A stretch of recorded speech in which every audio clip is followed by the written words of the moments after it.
Hey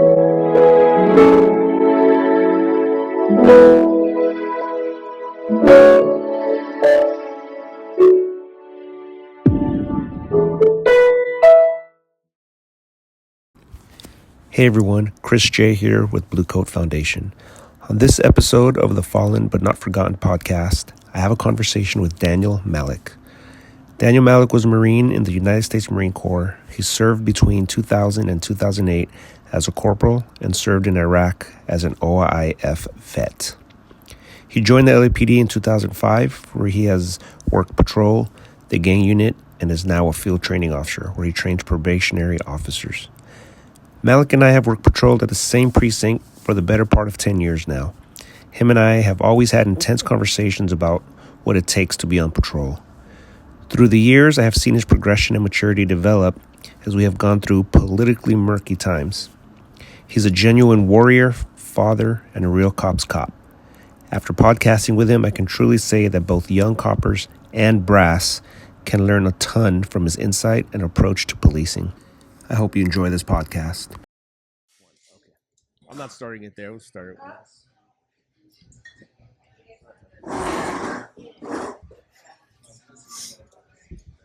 How does it sound? Look good? Yeah, sounds good. Oh, yeah. Sounds real good. Okay. It's weird hearing yourself. But it's better. You I'm trying.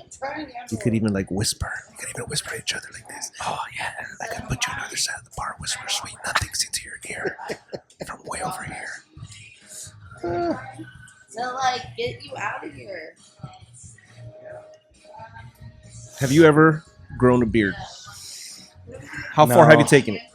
No, I think when I was in Iraq, I did for like a month, and then they made me shave it. My whole family are woolly mammoths, not me. So how did it look for a month? How did it look in a month?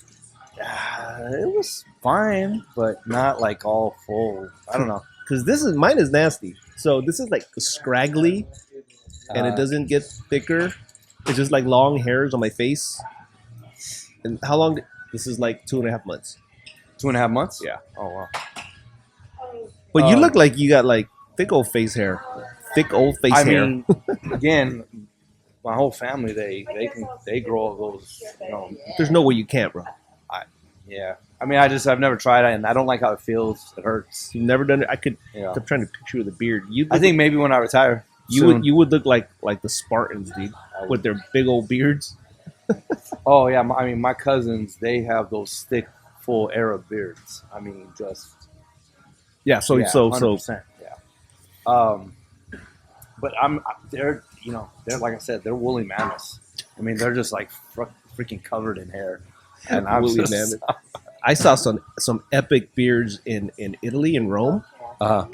These dudes were like, they shaped their beard, just chiseled like this.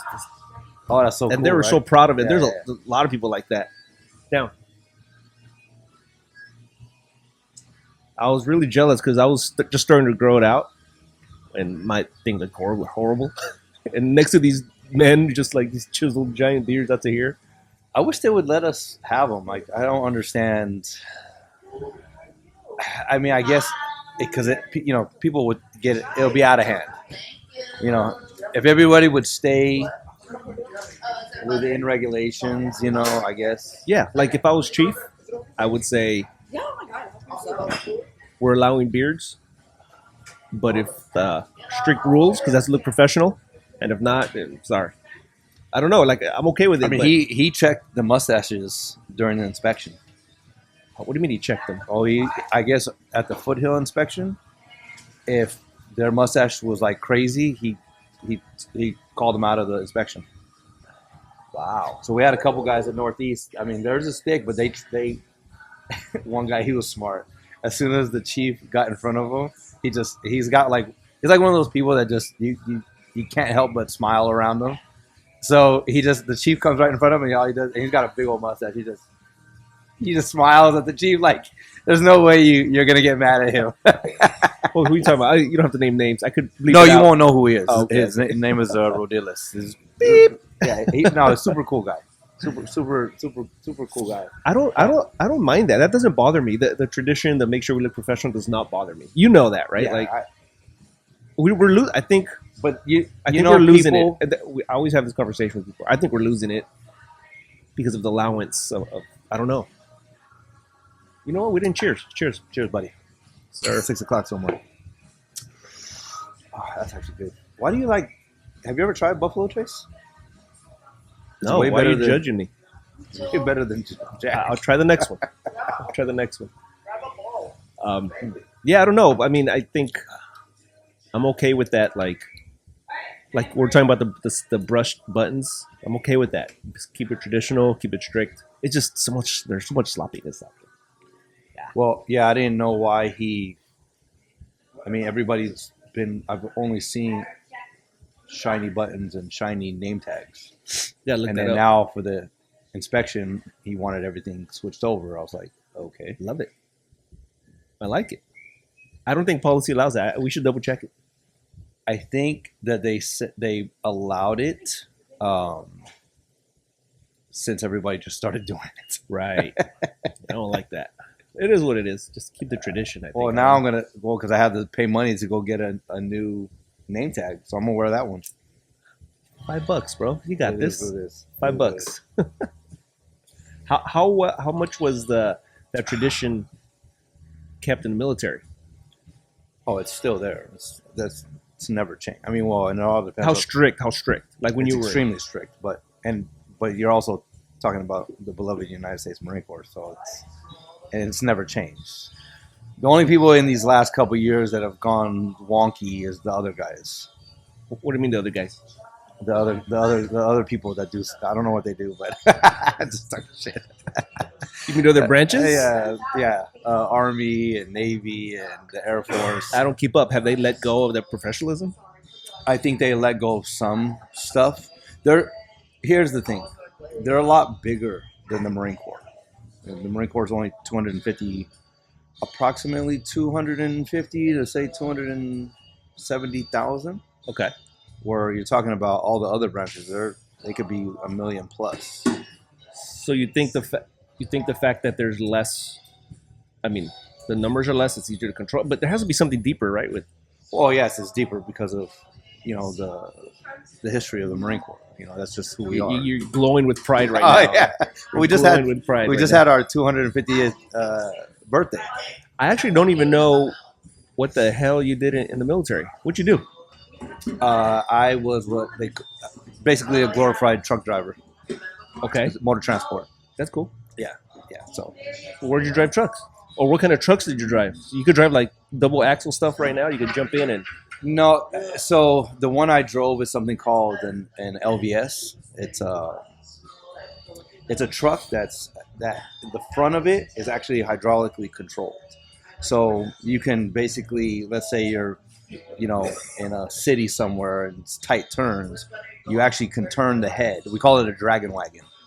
So you actually turn the head around the corner before the actual rest of the truck moves. So that way it makes it to where you can go through tight. like the fire trucks, the way they pivot. Yes. Yeah, just like that, right? Because we got to go supply.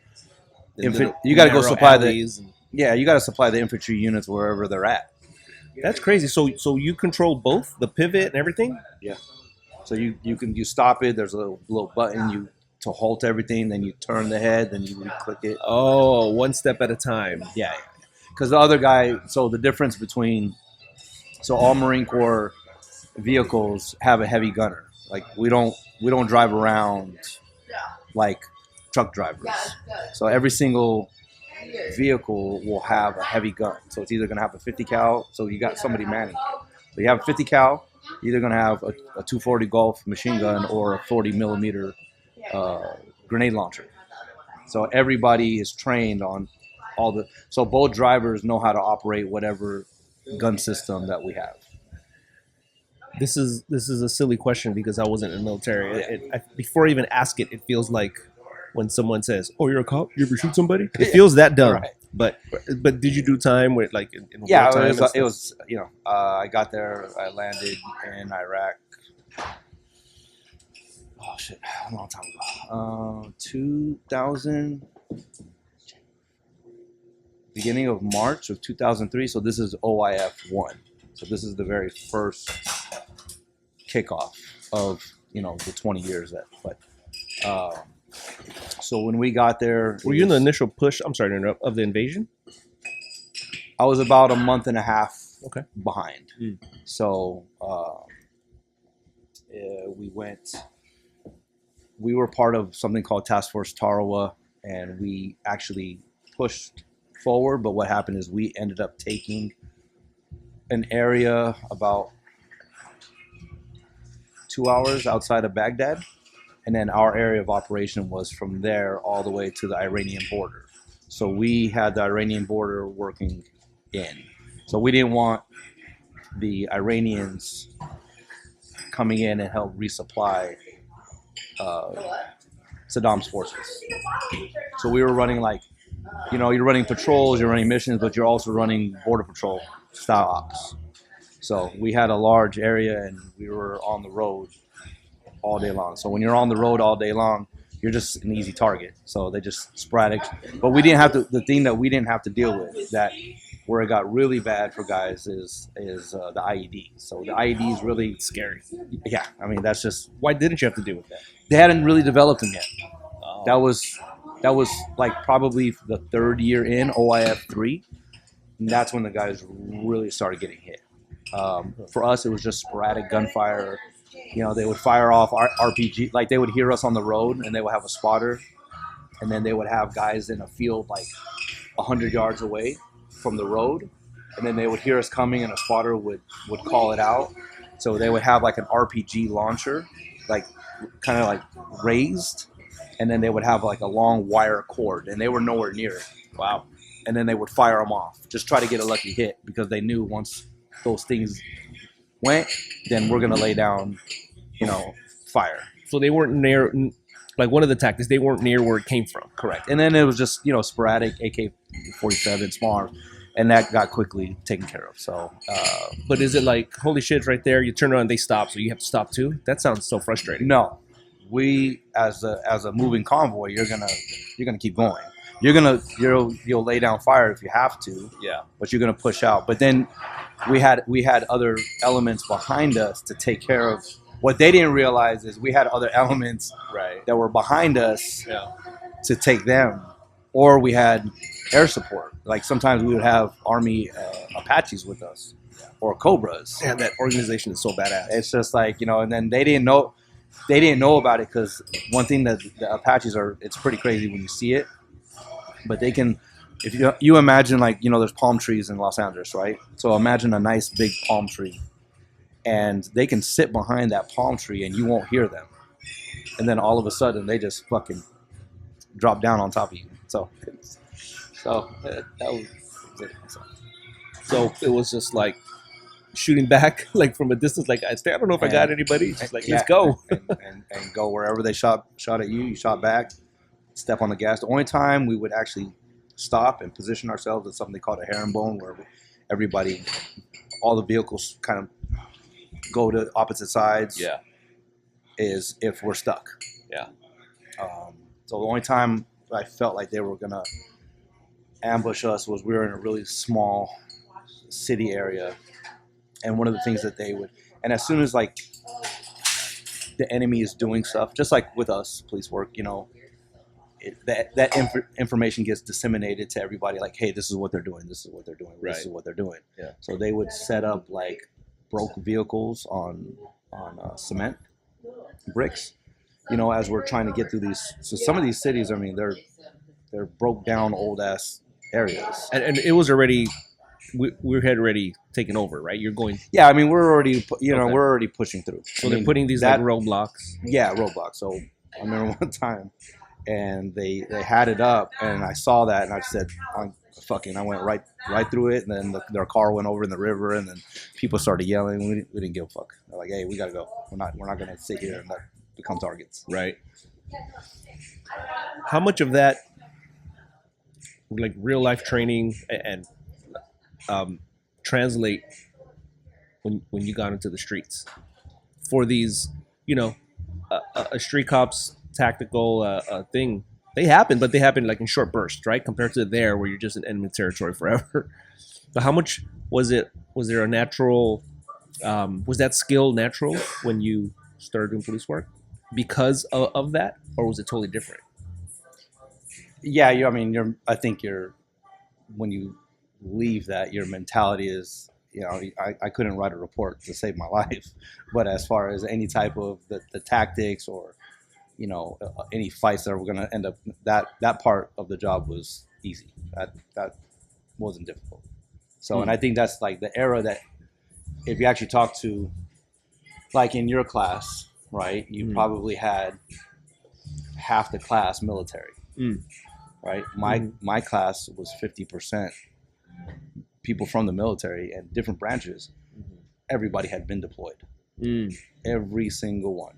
So even if you didn't do anything, you're still in a war zone. Yeah. Anytime you leave anywhere, you got people that want to kill you. Yeah. There's sporadic gunfire. You get used to sleeping and hearing gunfire at night. Yeah.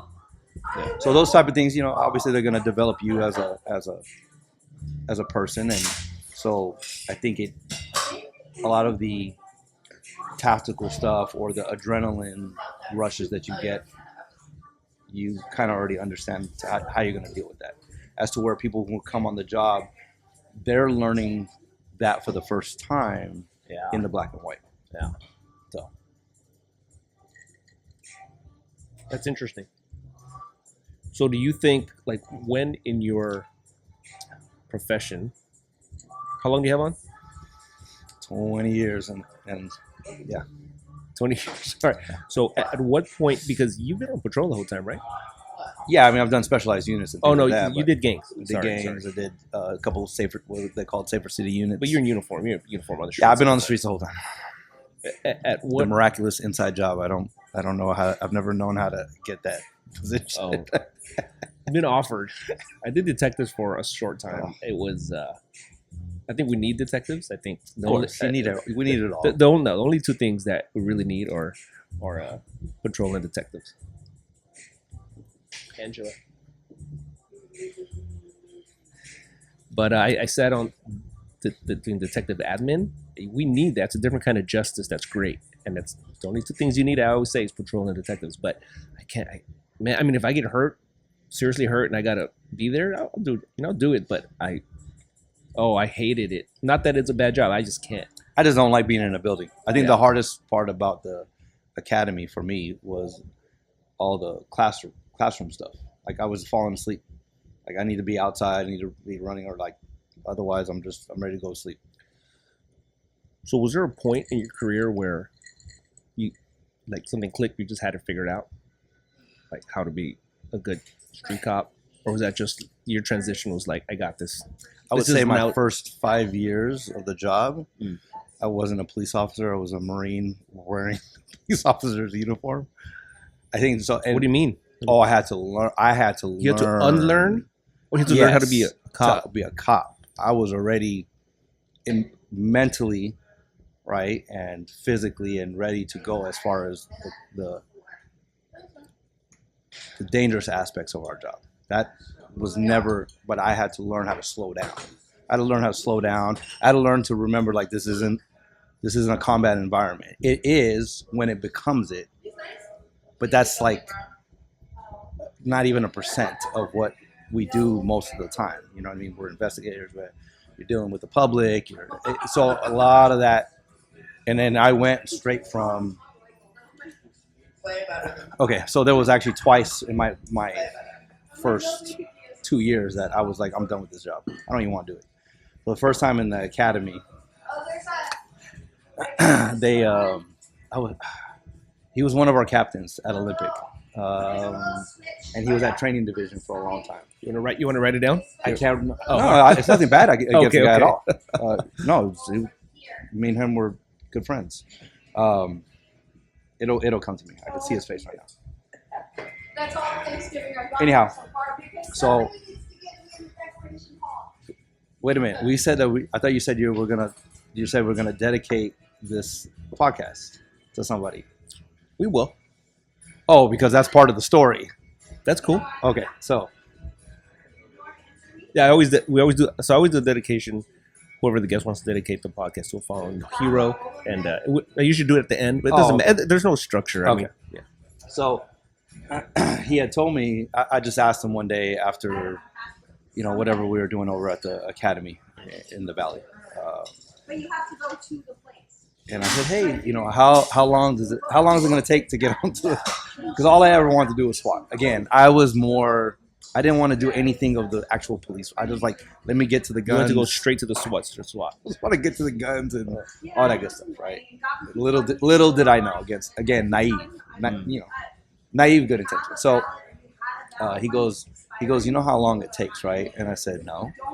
He goes, at that time, the record for anybody going from the academy to SWAT was 8 years. That was record time. And you're asking on probation. No, I wasn't even on probation. I'm in the academy. Oh God. And I was like, I didn't want to. I was like, dude, I just want to go back to the Marine Corps. I was already ready to go back. And I was serious. I had called my unit back up. I said, hey, what is it, this and that, and what can I do? So obviously I stuck with it. And then during probation, I did my probation at Hollywood. Now, I didn't know anything. I didn't know too much about LA. I grew up in Moreno Valley, California, which is kind of a suburb of Los Angeles. My whole neighborhood, everybody grew up in LA. Everybody. But it's not like I really knew Los Angeles. Right. So I'm kind of experiencing it for the first time. Yeah. Here I am in Hollywood division. And it's just weird. It's weird shit. Weird's a good adjective for that, yeah. Yeah. And I'm like, what the fuck is all this? This is not what I came here for. I came here for the action. So towards the end again, I think probably 3-4 months into probation, and I was a good probationer, but I was definitely a little salty again. Oh, I got a nickname, Morton Salt. Yeah. But one thing that everybody knew about me was I was going to be the first person to put my hands on somebody. I would literally run through a crowd of P2s. If if me and my training officer showed up to whatever and somebody had to be arrested, I was going to do it. So I got a lot of leeway because of, they were like, hey, at least this guy, he's not scared, and he's like a Doberman pinscher that we can use, so but towards the end I just this is not what I wanted, so I called again, and I was looking into something called the platoon leaders course. It's where you can actually transition to becoming an officer in the Marine Corps. Back in the military. Back in the military. Again, I just part of why I even joined the job is I just got tired of being broke. It wasn't it wasn't something like, I want to be a police officer. That was just never, it was there. The how we even got recruited was because they came down to Camp Pendleton. So that's how even and the guy was like, we'll pay you $60,000, and somebody who grew up broke. I was like, how much again? I even said it on my interview. These people, they could not believe what they heard in that interview. They were like, and I told them all the happy-go-lucky shit that I want to protect and serve and all that. I said, plus you guys pay good and the benefits are great.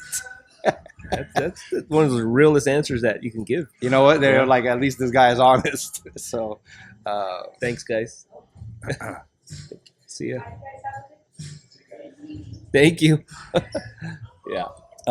So yeah, towards the end of probation, and Sergeant Ventura, who's actually my D3 now. Do you know who it is? Sergeant Ventura? Oh, okay. I was at Worcester with him.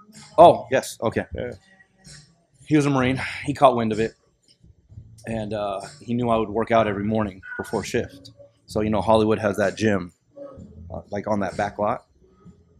So I got done working out, and he pulled me aside and was like, "Hey, man, I hear you're not too happy, And I was like, I just told him, I said, "Sir, I did not sign up for this shit. I don't know what. I just, again, I don't want to get into the politics, whatever. But Hollywood division is just dealing with a lot of weird stuff, and then people telling you like, do you know who I am? This and that. I was like, I don't give a fuck who you are. I'll yank your ass out this goddamn window.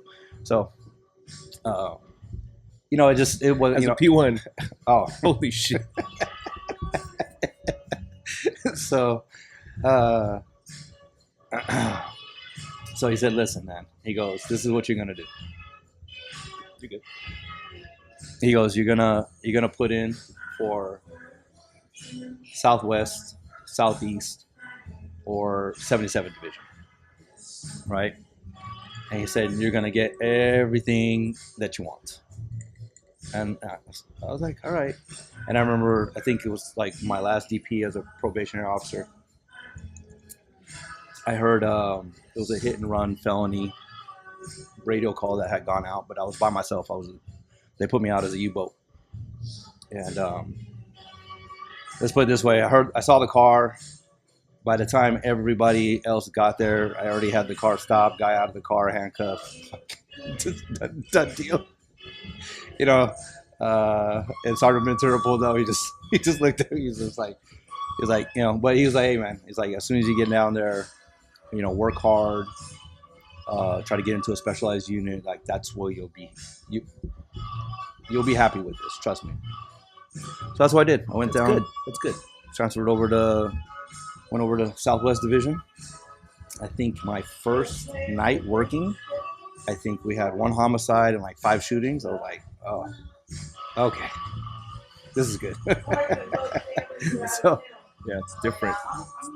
It's funny because how long have you been an FTO? 10 years.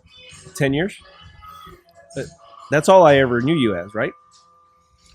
Yeah, because I don't think you really knew me when I was in gangs. Because I remember I went straight from Southwest To gangs. And then you made 3 and then you came. No. I was a P2. I was a P2 for about 7 months, Okay. 7-8 months. So pretty Regular much, patrol. say the 10 years. 10 years. So everything you're saying falls right in line with when I see you running on the treadmill. You know how I freaking make fun of you. Okay, just like I don't need to say it, but I don't need to repeat that here. But even like on like radio calls, like I could hear like there's no backup, but I could hear something happening on the radio, and then I pull up, and I'm still a full block away, just seeing you from the distance, and your P1 standing there, and you're like you're like 4 feet in air with some suspect ready to body slam him. Like how many? And then when I get there, you're right. Yeah, that was fun. Like there's this thing inside you that's I'm like, okay, when it goes down, I want this dude here. You know what I mean? But it's interesting because so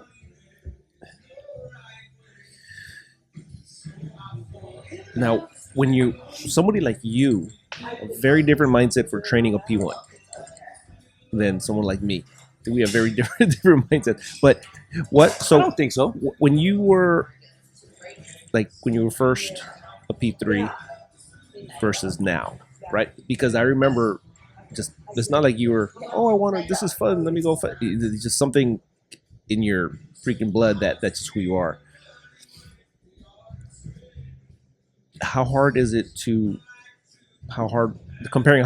train a P1 back then to now, like the caliber of coppers, of rookies that are coming out? Do you see a difference? Is it? So I actually currently right now have a brand new one. Day one. Well, actually we're 2 weeks in now.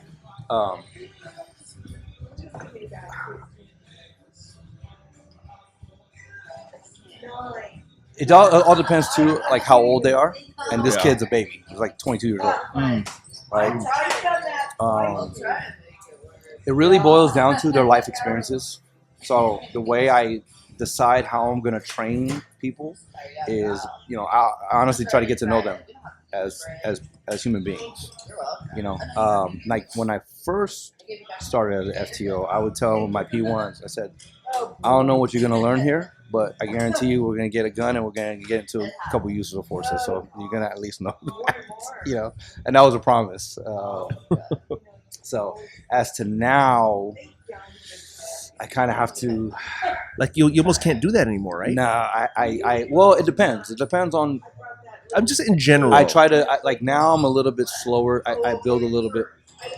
I think it just comes with age too, right? You know, I realize I'm not invincible anymore. Do you know what I mean? But actually, it pushes me to even train harder now because you know, all the stupid shit I used to do when I was a young cop. Like, holy, you know. So now I kind of take my time to get to know them, to see how they do certain things. Obviously, if the crazy ass radio call comes out and we have to handle business, I mean, you can't. But as far as it'll be like little things, like the other day we had a guy. Obviously, won't go into detail about the arrest, but he was drunk, and then he was trying to slip his cuffs. So we could see that, so we got out of the car and we stopped him, but he's kind of like entangled, right? And the P1's just staring at me. I'm like, well, fuck, do something. What are we gonna fucking leave him like that? And he goes, oh, no, sir. Oh, he's like, but if I take his handcuff off, he might try to hit me. I was like, well, no fucking shit. Everyone's gonna try to hit you. You know, so that's a mentality that I don't blame necessarily them. I blame the academy, the agencies in general, right? Well, and then not even the academy, because again, it's the overseers of everything on how the mentality of the department becomes. Yeah. Right. As to where when we joined, it was let's clean up the city, you know, and we got to a point. I remember probably when we were at year 12 in Olympic division, sometimes we'd go hours without radio calls.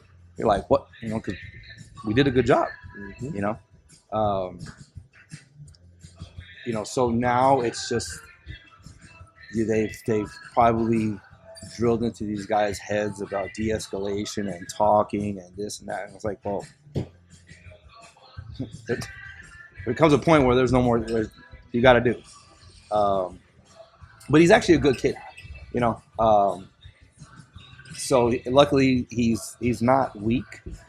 But then you have some that are like these, you know, college grads that have never experienced anything, never done anything difficult, and those are the ones you're like, you know. And in the beginning of probably my first couple years as a FTO, I had a lot of military people. You know, I still had a lot of Marines coming through, and the Army. I had a you know, my favorite P1 of all time. You know, he was a Black Hawk pilot commander. And who's this? Boddicker. You know, the West Point kid. Mm-hmm. Yeah. It literally was like working with a P2 on day one. So, you know, we had those type of people. So you knew I think what makes you comfortable is like, okay, I don't necessarily care if they don't know how to write a report or whatever. I just want to know that when the craziness goes down, that they're gonna react and do what they need to do. Yeah. So now that's kind of the more of the issue that I see, that I don't trust them. It takes a little bit of time just to kind of see what they'll do before I start. Again, whatever the radio call comes, we can't. We have no control over that aspect. But how fast we go with them with observation work and stuff like that, that's different. It's a very mature and experienced answer you gave, right? I wasn't trying to like push any buttons about anything, but I was very focused on the caliber of the P1s, and you are right. There's a difference, but it's a big. You're right. It's a big picture. I also give every single person the respect that they at least they have the balls enough to come and do this job. Yeah, that's number one. I always start with that. I like that. I like that a lot. Yeah. Okay, you know, you can't treat them like. Listen, I know when we were P1s, our TOs were like, man, back in my, even with me being a Marine vet, like, he was like, I don't give a shit what you did. You know, that meant nothing to him. And then I started hearing some of his stories. I was like, oh shit. You know, I give them the respect that they have the courage enough to come and do this job, you know, especially in this political climate. I mean, this is nothing that we've really experienced in these last 4 years. Yeah. You know, but I make it very clear to them. as soon as we roll out these gates, actually in these gates, I mean, especially at Olympic shit, how many crazy ass incidents have happened at that Olympic gate? Holy crap. Yeah. So as soon as you come anywhere within this vicinity, your life is now on the line, and this is not a fucking joke, right? You know, and my life as well. You know, I'm going home. I don't know about you, but I'm gonna. You know. From my experience, I've been in F2 for a very short time, right? I feel like they say yes sir, yes sir, yes sir. Yeah, it's dangerous, but I feel like they don't grasp the reality. The ones I've had, it's hard to grasp the reality until you actually get into something where your asshole puckers. Right? I mean, until they see that, you know, or until they feel it, right? You know, then they start to understand, you know. But, you know, I can't complain. I mean, most have shown, you know, that they can. It just takes them a little, you know, some take longer than others, and not everybody's gonna, like, a healthy police department needs everybody. You know, you're gonna need your guys who are street cops that are out there running and gunning. You're gonna need your guys who are really smart, who become, you know, amazing detectives, you know. And the P1s that I see which ones they're gonna be, you know, or the ones that are gonna be future commanders, you know. Those are the ones I'm always like, hey, don't forget what we do here. When you start climbing up the ranks. So I remember I was like, I gotta get this guy on the podcast, because we were at the infamous HMS bounty, and you were all into this book and how like I train P1s like this. Because of you, that book's on my list. Okay. It's some kind of a warrior mindset, like the old, like, Japanese style. Remind me, or what book is it? I mean, I think we had talked, but there was a couple books. I think I was telling you about one. It's called The Book of Five Rings. It's not the one I remember, or maybe, I don't know. The Book of Five Rings, and then there's another book called Shogun. I think it's that one, but right. Okay. Shogun is a Japanese history of the samurai culture, right? During that's feudal, right. feudal, that's what you were talking Japan, about. Yeah, right? yeah. Mm-hmm. You know, and I was super intrigued when you were talking about it. We were a few whiskeys in, but it was cool. I remember. That's why I'm like, what book was it? You know, so I just like to, in general, I like to read about warrior cultures. Yeah. Just to how they develop the mentality from a young age. Like, this is part of who you are. You know, that you're a warrior first. You know, like your sword is everything. So I try to instill that into these P1s, you know, just because, again, some of them you don't have to. Depends on, again, their background. But give some examples from the book, though. Like, how do they teach that? How do they instill that in I mean, their lives are training. They're training, building the mental and physical reps every single day. So that way, when it's time to actually do it, you know, it becomes like second nature. Michelle, we'll do two of these. Buffalo Trace? Yeah, he said I was a wuss for drinking this, so he called me a wuss for drinking this. So I'm gonna try to be a man like him, and I'm gonna try to man up. Hold on, I'm gonna throw it at the bottom. Splash of Coke for me. Yeah. Thanks.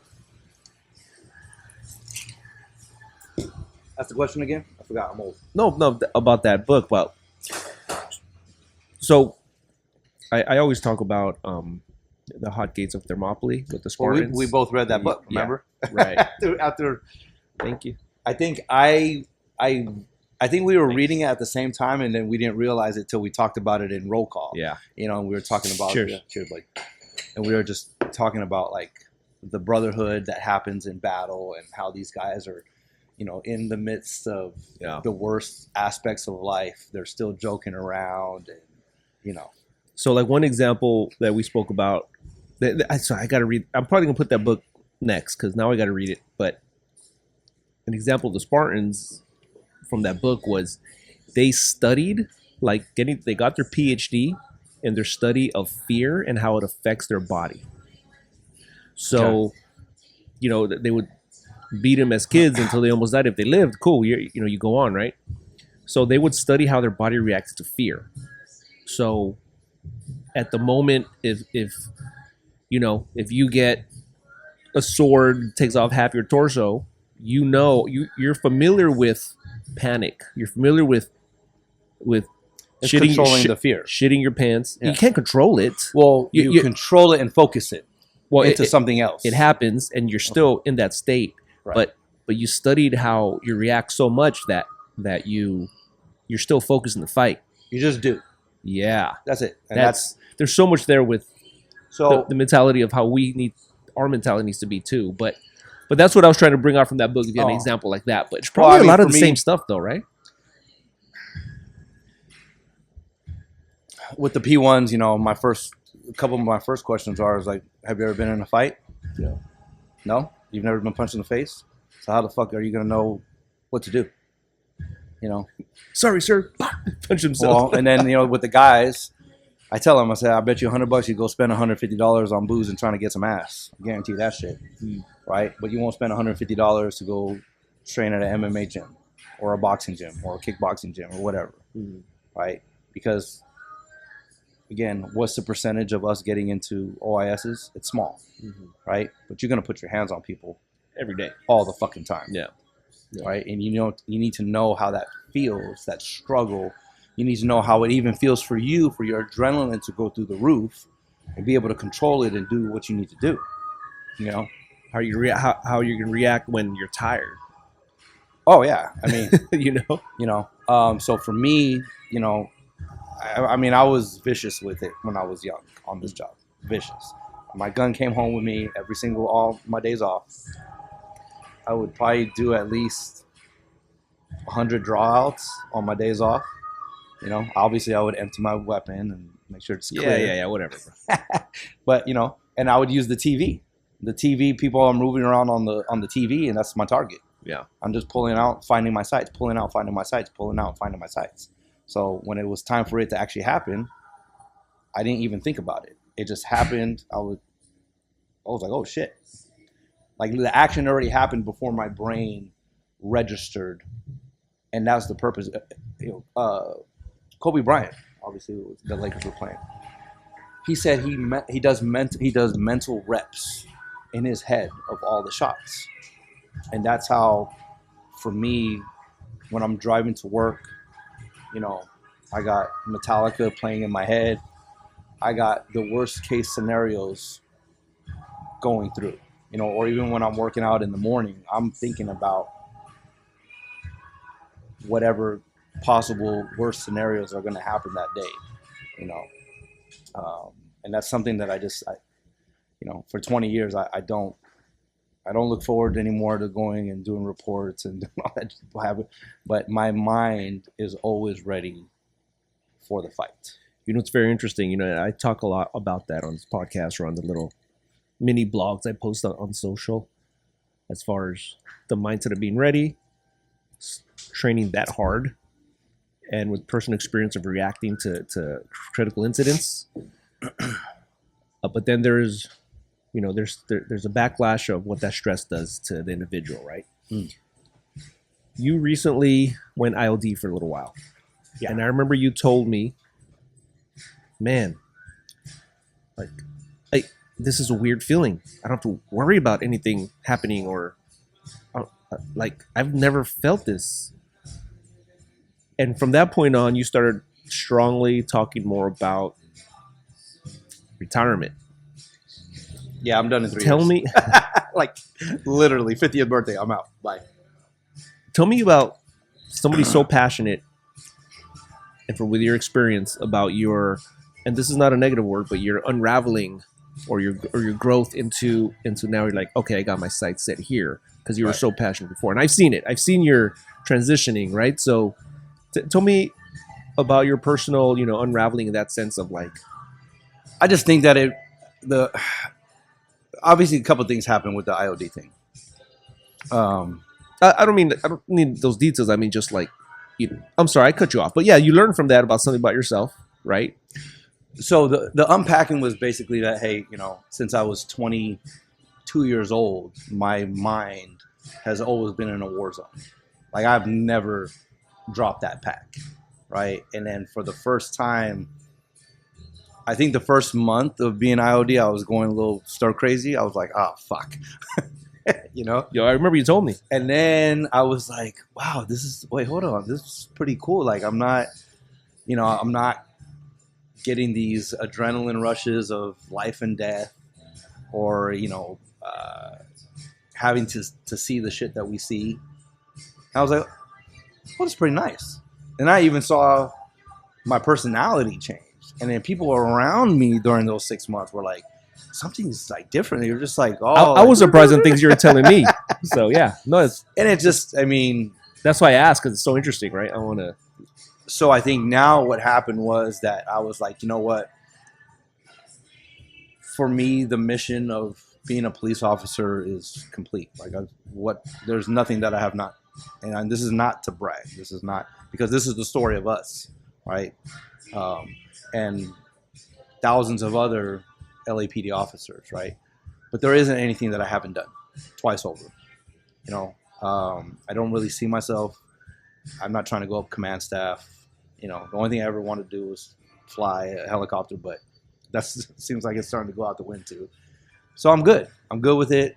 Mentally I'm good with it, and I just want this chapter of life to come to a close and move on.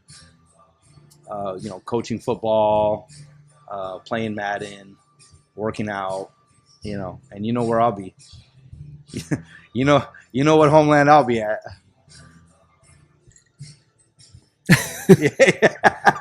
That's a really good. Go ahead and get my citizenship ready, there, sir. That's a really good transition, actually.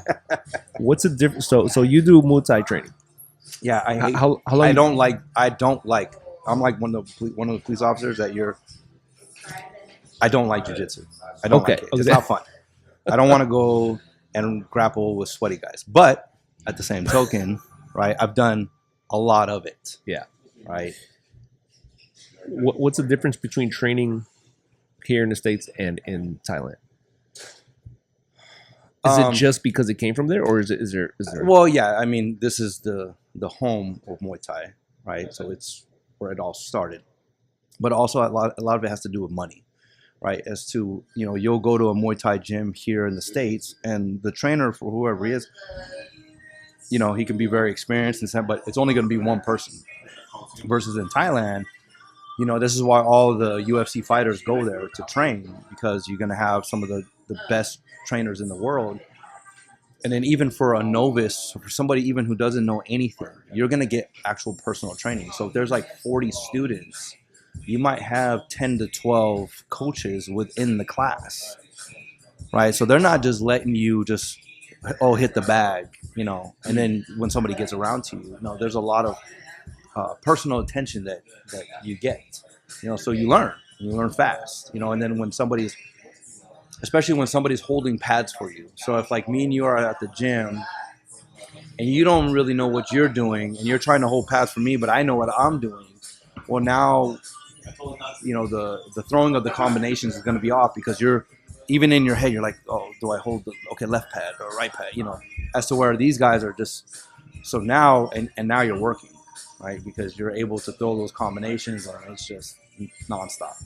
So, wonderful place. So the training is actually different. The training is not, how do I explain it? It's not that the training is different. There's just, because of the availability of coaches, you get to do more, right? And then every class over there is 2 hours. There is no hour classes. As to where here, because things are so expensive, that gym owner's he has to make, and it's not his fault. He's trying to make his bottom dollar, right? He's got to pay the $6,000 rent fee for the thing, whatever. So he's got to have a class every single hour. He's got to get people in. He's got to get people out. Right, and he's got to get those 100 students. Like, that's kind of their marker. These guys over there are, the dollars go far over there, so they don't. I think especially when it's a good gym. You know, like right now, one of the probably the most popular is called Bang Tao. And What's it called? Bang Tao Okay. in Phuket.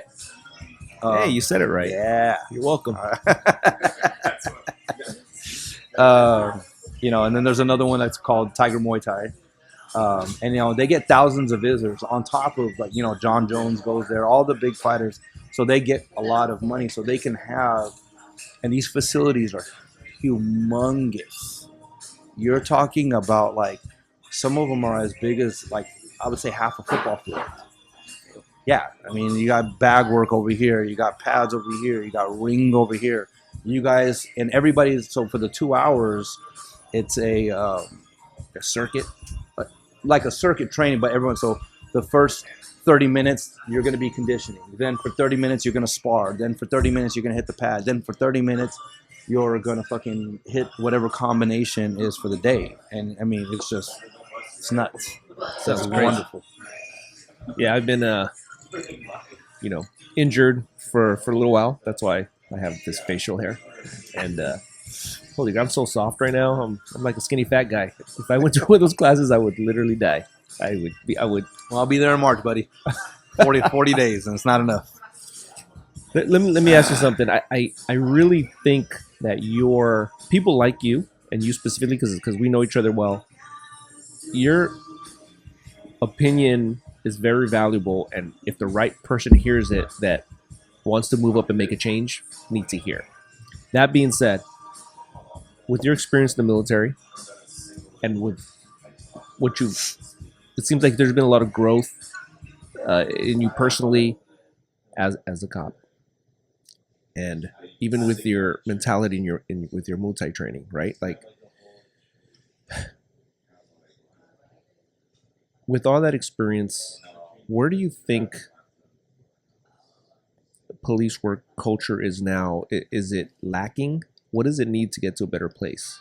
Can it? Or Here's are we the problem. are we doomed? No, it's not. It has nothing.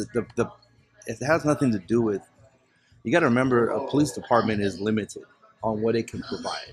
Okay, those radio calls are coming out every 5 minutes. It doesn't matter what's going on in the world, right? Police work has to happen, right? So a police department can't actually, in my opinion, and I hear all these, and don't get me wrong, I give them the respect that they deserve too. These guys that are former Navy SEALs and Delta Force, whatever, because a lot of them talk about police work, and they're like, guys need to do a minimum of blue belt training and this and this and that. Yeah.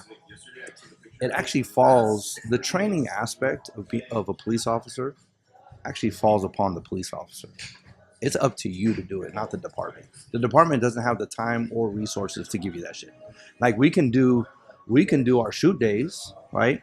And we, as the LAPD, we actually shoot more than any other police department in the United States of America. You know that, right? As far as I did not. I have yeah. not. Oh, we qualify more than any other police department in the United States of America, right? But the training, as far as the physical training, as far as working out, as far as you going and joining a jiu-jitsu gym or a Muay Thai gym or a boxing gym, you taking your own money to go and shoot, that falls on the individual, right? And how you fix that to get people, because listen, our job is tiring. It's 12 hours. It's a long fucking day. I don't know about you, but I don't think either of us sleep more than 5 hours between shifts. I mean, 5 hours. 5 hours is gold. Are you Gold. kidding me? Right? I got to get up and get that workout in, because if I don't get that workout in, I am going to be extremely on edge. That workout in the morning or before in the evening, it calms me down, right? It relaxes my mind. It relaxes my body. I'm like a little bit warm, whatever. Again, this is all on the individual. I mean, can you incentivize it? I mean, look at it. The LA, we don't even have a freaking fucking physical standard. It's horrific. It's absolutely fucking horrific. You should have a PFT. and obviously we won't say out no names, but this is another big problem, right? Can you be a shitbag police officer your whole career and then make sergeant and make lieutenant and make captain? Yeah. Nobody's checking your background about what you've actually done as a police officer, as a street cop. Like, what kind of arrests have you made? Or, nothing. There's no physical PT standards. I mean, but that's something that the top has to install. But you'll see that at smaller departments. I think smaller departments have easier ability. It actually goes back to what we were talking about earlier. Right, the Marine Corps and the Army and that, right? Professionalism. They have an easier ability to install that culture and keep it there.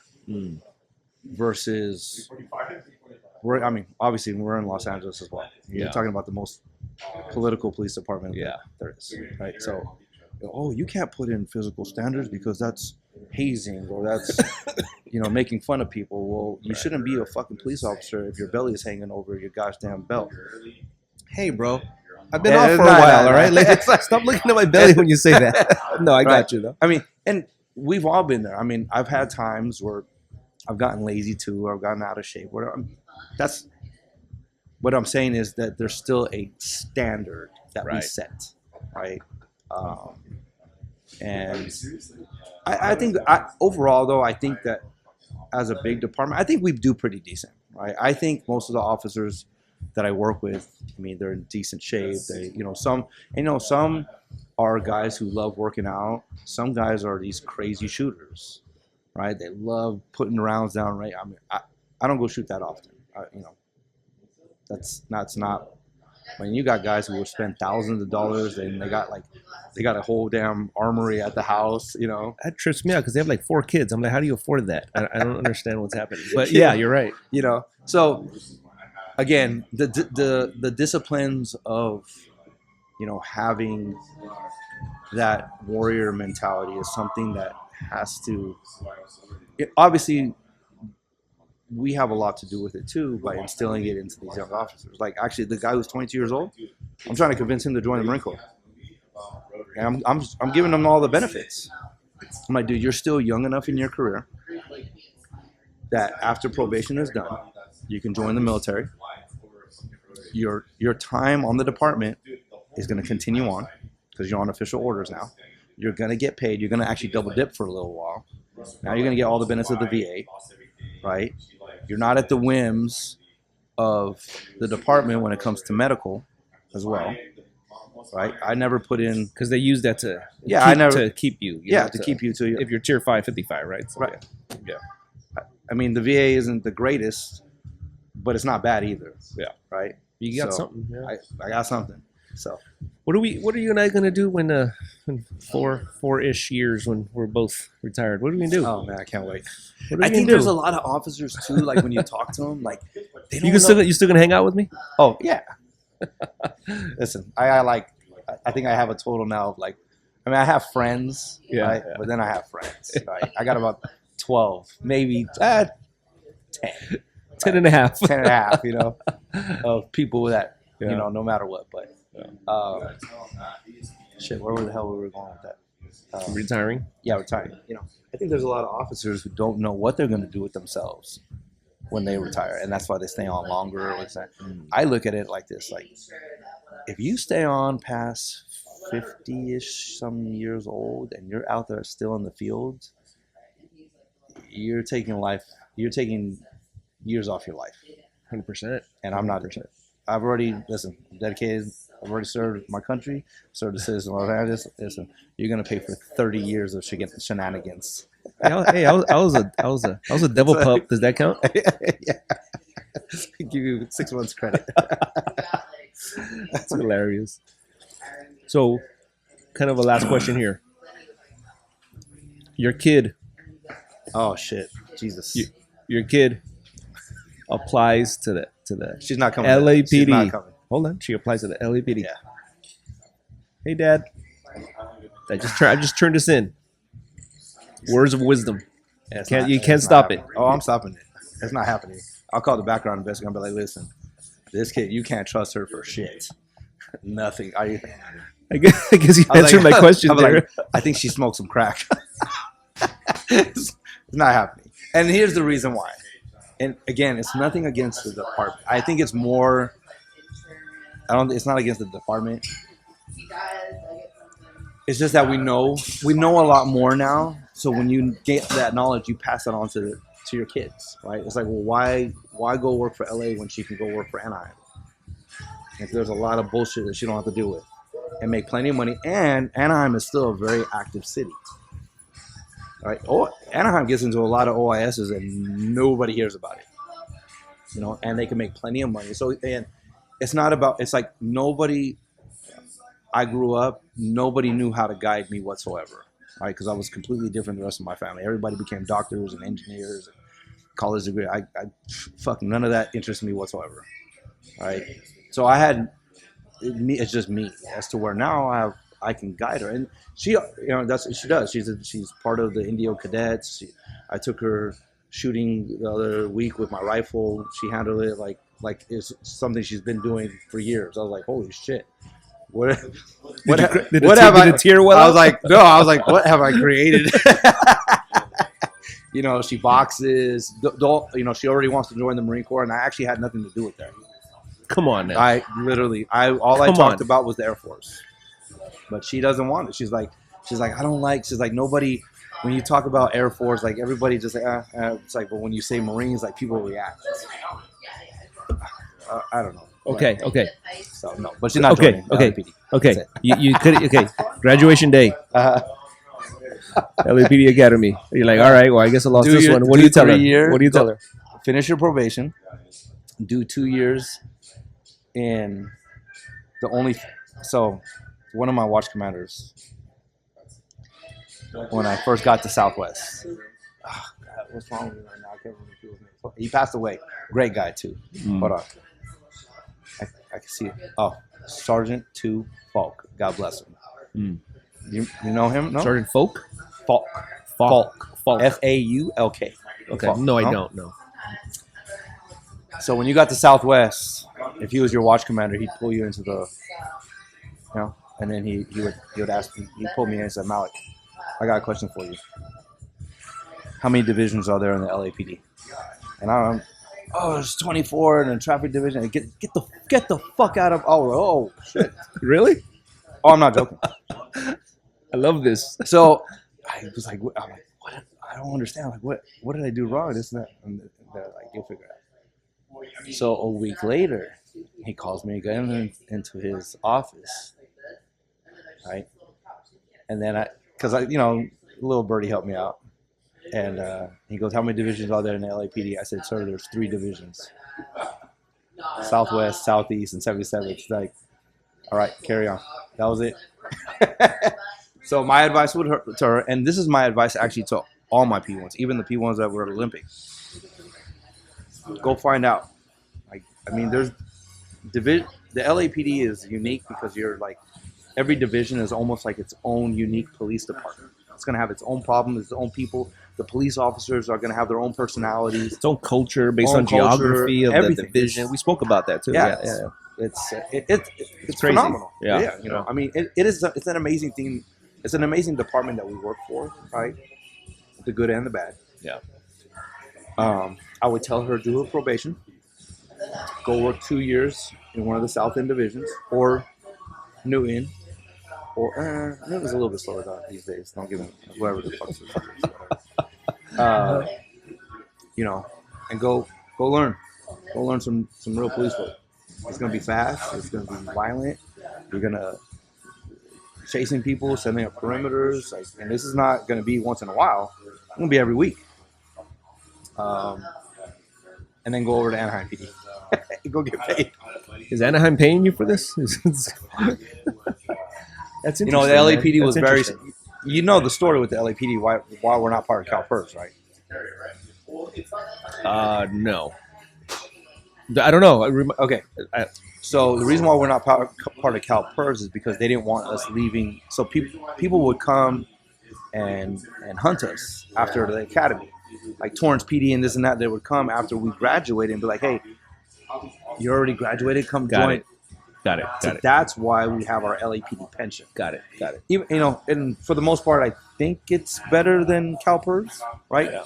But that's actually part of a big reason because somebody can work Anaheim PD for 10 years, go over to Indio PD, And keep their yes, they start over with Indio, but nothing changes as far as their retirement. Right. That makes sense. We're screwed. I can't do anything. So during the whole COVID thing, when they told me, if you don't take this, you're gonna get fired. I told them, go fuck yourself. I was gonna go over to Anaheim, but they told me, they were like, hey, we'll match your pay. We'll pay you dollar for dollar, but we can't do anything with your retirement. After 20 though. No, because you're gonna get screwed with percentage. So if we leave right now, we'll only get 40%. We won't get our 50%. I already did had a whole meeting, did all the Yeah, math, yeah. and I know my numbers. I look at my paperwork every day. Yeah.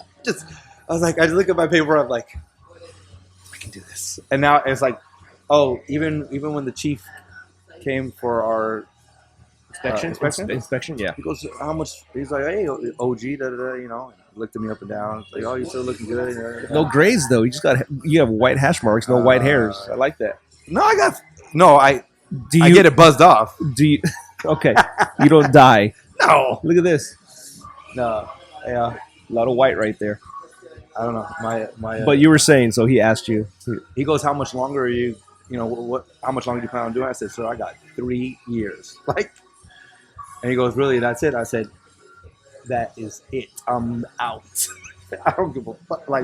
It depends on, obviously, Like whatever life brings. correct for the most part. Yeah. I'm already planning. Yeah, for that. sure. If the contract is amazing, 100%. But the beautiful part is that you're in control. yes, That's I don't the beautiful want part. it to be in control of me. Yes. So That's I don't live.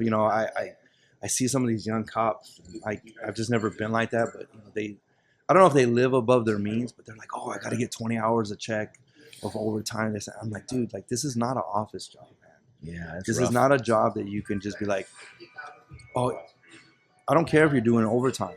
You never know what is going to happen when you're in that uniform. Yep. This is not, again, So much could happen. yeah. And I think, and that wears guys out. Yeah. They're sitting there working, 20 days out of the DP or whatever it is, and the stress of having to saying, oh, I need 20 hours a week. And we saw firsthand what happens when overtime gets pulled. 100%. That was bad. People were getting divorced left and right. Remember we'd walk in before the locker room and everybody's got their boats for sale.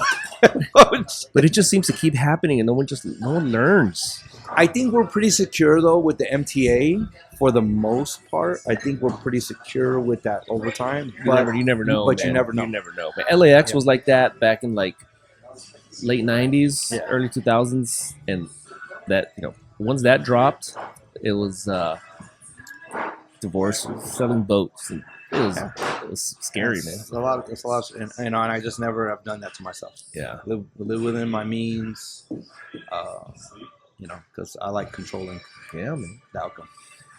I like it, man. This is good, dude. This is nice, dude. You're natural, bro. You're natural, man. So as always, I like to. Now we get to get into the good story because I was going to insert that, and now, okay. That's why we'll talk about that later. But I always ask the guests to dedicate this podcast to a fallen hero of their choice. So, is there someone you want to dedicate this to? RJ Cottle. So I was part of 4th Light Armored Division H&S Company.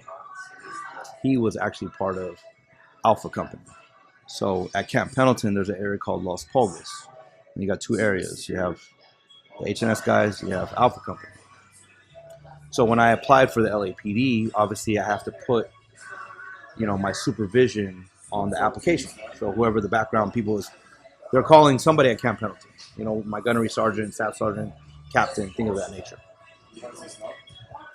So somehow, again, I didn't know I never had met him before, and he wasn't a sergeant major at the time. He passed away April I don't know the date, 2010 in Afghanistan by IED. But obviously, most people know him as a SWAT officer for Los Angeles Police Department, D-Team. So, you know, me, I'm always getting in trouble, but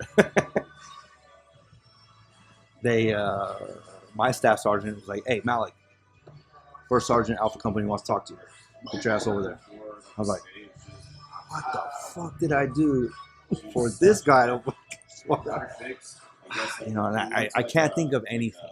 Like, I've been good. I haven't got in trouble. Showed up on time, you know. So I get there, and he is, you know, well, I don't know if you've ever met him. No. He's a fucking mountain of man. Just pictures Okay. and yeah. He's huge. Yeah. Right. So I walk in, like, you know, First Sergeant, I think it was a corporal at the time, Corporal Malek, reporting his orders. He said, "Who the fuck gave you permission to apply for my Los Angeles Police Department?" And I was like, you know, I was like, I have a feeling you're going to, sir. So we sat down for like, you know, good 45 minutes. You know, he's just telling me about the department, about D-Team and SWAT, and, you know, just having an open conversation with me. And then I think, obviously, whoever the background investigator must have known that he's there somehow. But again, I still don't know to this day. I didn't ask too many questions. I was just listening. So I remember him. I was like, "Well, how do I get on the D team?" And he goes, "I'm going to tell you right now, 2 things." He said, "Uses of forces and complaints. That's how we know you're working." So that's why my first year and a half I am running around like a maniac. If somebody even twitched the wrong way, they caught air. It is so. I gotta get to D team. So then God, I can't remember his name right now. Another sergeant too at Hollywood. I was a watch commander at the time, and I had gotten to like 5 uses of forces like my first 6 months. You know, no hesitations. I still can't write a report. So he goes, okay. He's like, "Look, man, I appreciate it. You gotta slow you down a little bit, you know." I said, "Oh, sir, you know, I'm just trying to work hard so I can get to detail." And he goes, "What?" And I said, "Well, my first sergeant is on D team, RJ Cottle, and he told me he's a user of forces and complaints, and that's how you get there." He's like, "No." No. You get fired. So that was, you know, and then I never, to tell you the truth, I don't think I ever saw him again. And then I just remembered the news about him being killed in Afghanistan. So that was that. It's a good story, man. I love that. Yeah. I love that, man. Well, here's to Sergeant Falk and to RJ Cottle, brother. Cheers. God bless him. Man.